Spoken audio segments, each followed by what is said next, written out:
প্রিয় মৎস্যচাষী ভাই ও বন্ধুরা, আসসালামু আলাইকুম। আশা করি আপনারা সকলেই ভালো আছেন। মৎস্যধারা নার্সারির পক্ষ থেকে আপনাদের সকলকে জানাই আন্তরিক শুভেচ্ছা।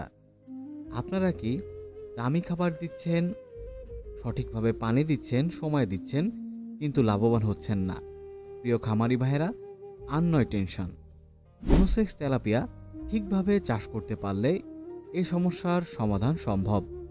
আজকের ভিডিওটিতে আমরা সঠিকভাবে মনোসেক্স তেলাপিয়া মাছ কিভাবে চাষ করবেন সেই সম্পর্কে বিস্তারিত আলোচনা করব।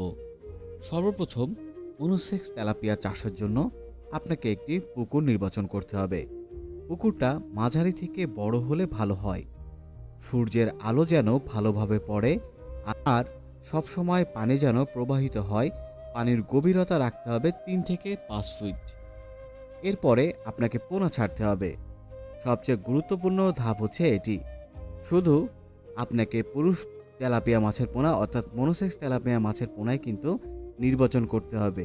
তাই আমি আপনাদেরকে বলতে চাই, স্ক্রিনে যে নাম্বারটি রয়েছে এই নাম্বারে কিন্তু আপনারা চাইলে যোগাযোগ করতে পারেন। এরপরে সকাল ও বিকেলে 2 বার আপনাকে মাছকে ভালো মতন খাবার প্রয়োগ করতে হবে। রোগবালাইয়ের উপর নজরদারি দিতে হবে। মাছ খেতে আসে না, পানি ঘোলা হয়ে যাচ্ছে, এসব লক্ষণ দেখলেই আপনাকে বুঝতে হবে, আপনাকে অভিজ্ঞদের পরামর্শ গ্রহণ করতে হবে। প্রিয় দর্শক মণ্ডলী, স্ক্রিনে যে নাম্বার রয়েছে এই নাম্বারে কিন্তু যোগাযোগ করে আপনি মাছ চাষ সম্পর্কিত সকল তথ্য জানতে পারবেন।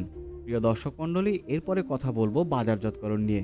4 থেকে 5 মাসের মধ্যেই 250 গ্রাম থেকে 300 গ্রাম হয়ে যায়। বাজারে চাহিদা বেশি এবং দাম ভালো থাকায় এই মাছটি আপনি কিন্তু চাষ করতে পারবেন।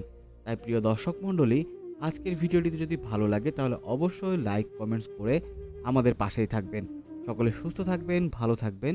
ধন্যবাদ।